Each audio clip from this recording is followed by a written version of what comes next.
नमस्कार दोस्तों, मैं हूं राजीव और आप देख रहे हैं अमानत नॉलेज।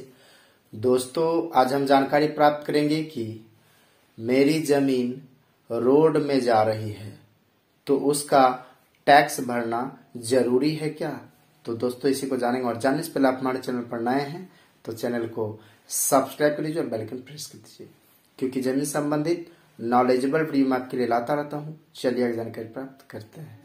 तो दोस्तों, ये सवाल एक सब्सक्राइबर का है कि उनका जमीन है और वह उनका जमीन जो है सड़क में जा रहा है, तो क्या वो उसका टैक्स पे करेंगे, उसका लगान देंगे सरकार को।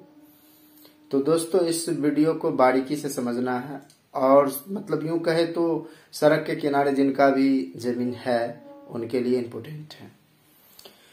तो दोस्तों, मैं बताना चाहूंगा कि अभी जो है कहीं पर छोटी सड़क है और वहां पर जो है उस सड़क को बढ़ाया जा रहा है, ठीक है, उसकी चौड़ाई को बढ़ाया जा रहा है। तो उसके लिए क्या करती है सरकार कि जमीन को एक्वायर करती है दोनों साइड से।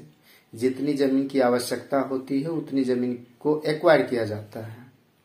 तो इसके लिए जिला का जो भू अर्जन कार्यालय होता है वहां से, उस कार्यालय से पदाधिकारीगण अमीन आते हैं और जमीन की पैमाइश करके एक्वायर करते हैं, कटिंग करते हैं और एक्वायर करके उस जमीन को लेते हैं।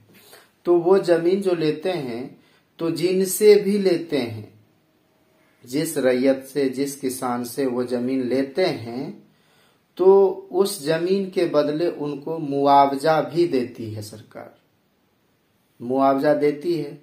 मुआवजा देने के बाद आपका जितना जमीन एक्वायर किया गया वह जमीन उतना आपके जमाबंदी से माइनस भी होता है, मतलब घटाया भी जाता है। फिर आपका जो शेष जमीन बचता है उसी का आप लगान दे सकते हैं। आपका जो जमीन एक्वायर कर लिया गया उसका आपको लगान देना नहीं पड़ता है। तो फिर आप टैक्स की बात क्यों कर रहे हैं, ठीक है। तो जब तक आपका एक्वायर नहीं किया गया है तब तक आप लगान दे सकते हैं।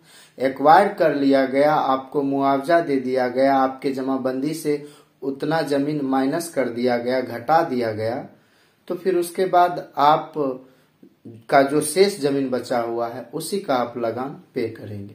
दोस्तों, उम्मीद करता हूं समझ गया होंगे। अगर समझ में आ गया तो वीडियो को लाइक और शेयर करना ना भूलें। मिलते हैं नेक्स्ट वीडियो के साथ, तब तक के लिए अलविदा।